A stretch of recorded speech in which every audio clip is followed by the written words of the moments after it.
अकबर बीरबल की कहानी। बीरबल की रहस्यमयी थैली। सुबह का हलचल भरा दरबार, फूलों की महक से भरा शाही दरबार।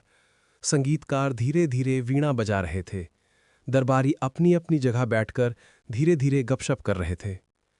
अकबर थोड़े उदास और परेशान नजर आ रहे थे। तभी प्रहरी ने ऐलान किया, जहां पर ना, एक व्यापारी दरबार में फरियाद लेकर आया है। अंदर आया एक थका हारा, रोता हुआ व्यापारी। वो फर्श पर घुटनों के बल गिर पड़ा। हुजूर, मेरी मदद कीजिए। मेरी सारी जमा पूंजी, मेरे सोने चांदी के गहने, मेरी मेहनत, सब चोरी हो गया। अकबर ने गंभीर आवाज में पूछा, चोरी?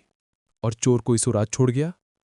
व्यापारी ने आंसू पोंछते हुए कहा, हाँ हुजूर, चोर जाते जाते ये पर्ची छोड़ गया। उसने एक पर्ची अकबर को पकड़ा दी। अकबर ने पढ़ा, मैं वही ले गया हूं जिसका तुम हकदार थे। दरबार में खुसर फुसर शुरू हो गई। ये कैसा चोर है? अजीब पहेली बोलकर भागा है। शायद व्यापारी ने ही झूठी कहानी बनाई है। अकबर ने दरबार को चुप कराया। बीरबल, यह मामला तुम्हें सौंपा जाता है। 3 दिनों में चोर पकड़ कर लाओ। बीरबल झुककर बोले, जहां पना, जैसा आदेश। बीरबल की जांच शुरू। बीरबल व्यापारी के घर पहुंचे। घर अस्त व्यस्त था। अलमारियां खुली हुई थीं। फर्श पर पड़ी चीजें बता रही थी कि चोरी तेजी और योजना के साथ हुई है। बीरबल ने शांत स्वर में कहा, व्यापारी जी, जरा बताइए आपके घर में कौन कौन आता जाता था? व्यापारी बोला, इन 5 लोगों पर शक हो सकता है। मेरा नौकर रामू, मेरा पड़ोसी ठाकुर नेमीचंद, मेरा चचेरा भाई भोलाराम, मेरा पुराना दोस्त खजान सिंह और एक लालची रिश्तेदार गोविंद। बीरबल ने हर कमरे को बारीकी से देखा। दीवारों पर उंगलियों के निशान, फर्श पर गहरी सांसों के निशान और एक खिड़की का ताला टेढ़ा हुआ मिला।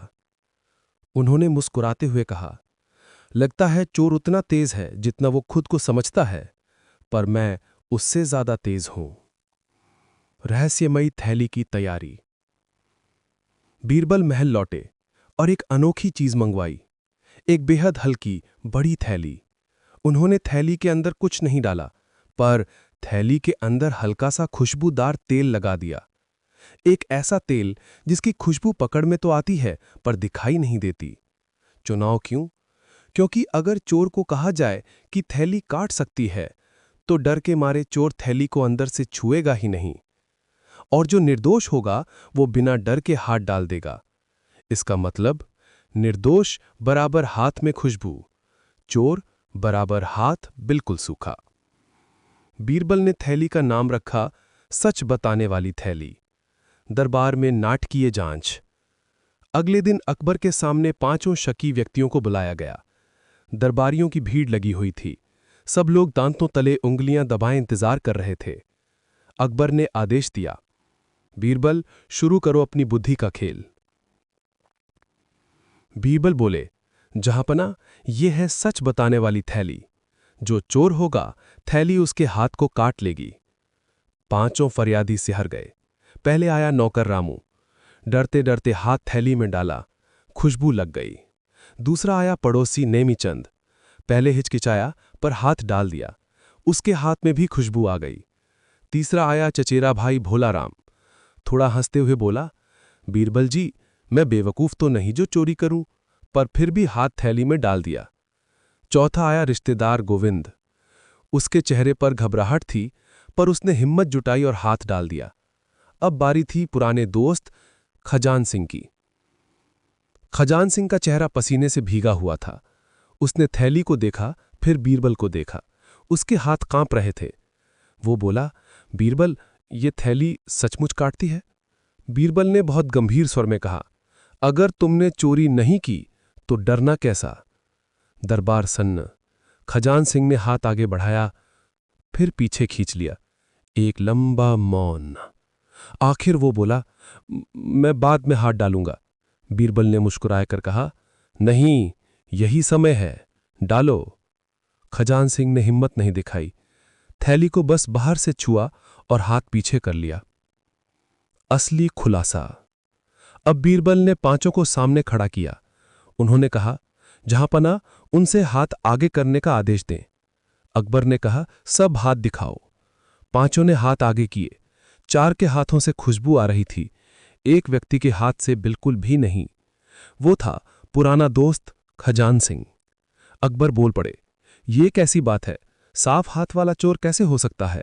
बीरबल हंसकर बोले, यही तो असली चोर है। खजान सिंह के पैरों तले जमीन खिसक गई। दरबारियों ने कहा, पर कैसे? बीरबल बोले, क्योंकि डर उसी को होता है जिसने अपराध किया हो। बाकी सब ने बेखौफ होकर हाथ थैली में डाला। इनके हाथ में खुशबू लग गई, लेकिन खजान सिंह ने सिर्फ थैली को बाहर से छुआ, वो थैली के अंदर हाथ ले गया ही नहीं। अकबर ने कहा, बहुत खूब। खजान सिंह घुटनों के बल गिर पड़ा। बीरबल महान है। हाँ, मैंने ही चोरी की थी, क्योंकि इस व्यापारी ने सालों पहले मेरा पैसा डुबो दिया था। यह मेरा बदला था। अकबर ने कड़क आवाज में कहा, बदला और अपराध में फर्क है, तुम्हें सजा मिलेगी।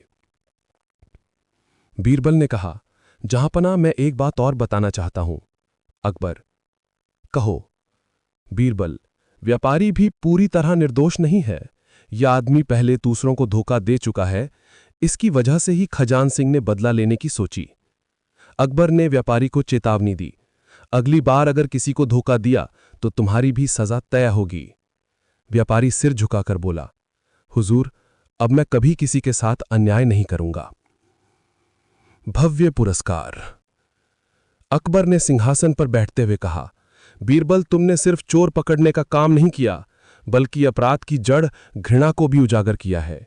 ये जांच सिर्फ बुद्धि नहीं, इंसाफ का नमूना है। अकबर ने आदेश दिया, बीरबल को दिया जाए एक सोने का घोड़ा, 300 अशरफियां, रेशमी थैली याद के तौर पर, और दरबार का महामंत्री का खास सम्मान। बीरबल मुस्कुराए और झुककर बोले, जहांपना, असली पुरस्कार तो जनता का विश्वास है, बाकी सब तो आपकी मेहरबानी है। दरबार तालियों से गूंज उठा। कहानी का अंतिम संदेश। अपराध का कारण जानना उतना ही जरूरी है जितना अपराधी को पकड़ना। डर का चेहरा हमेशा सच छुपाने की कोशिश करता है। बुद्धि वही है जो इंसाफ तक ले जाए, बदले तक नहीं। सच कभी छिपता नहीं, चालाकी से नहीं, बुद्धिमानी से पकड़ा जाता है। ये थी आज की कहानी। उम्मीद है आपको इससे कुछ सीखने को मिला होगा। अगर कहानी पसंद आई हो तो वीडियो को लाइक करें, चैनल सीख और कहानियां को सब्सक्राइब करें और अगली कहानी का इंतजार करें। फिर मिलते हैं एक नई सीख और नई कहानी के साथ। धन्यवाद।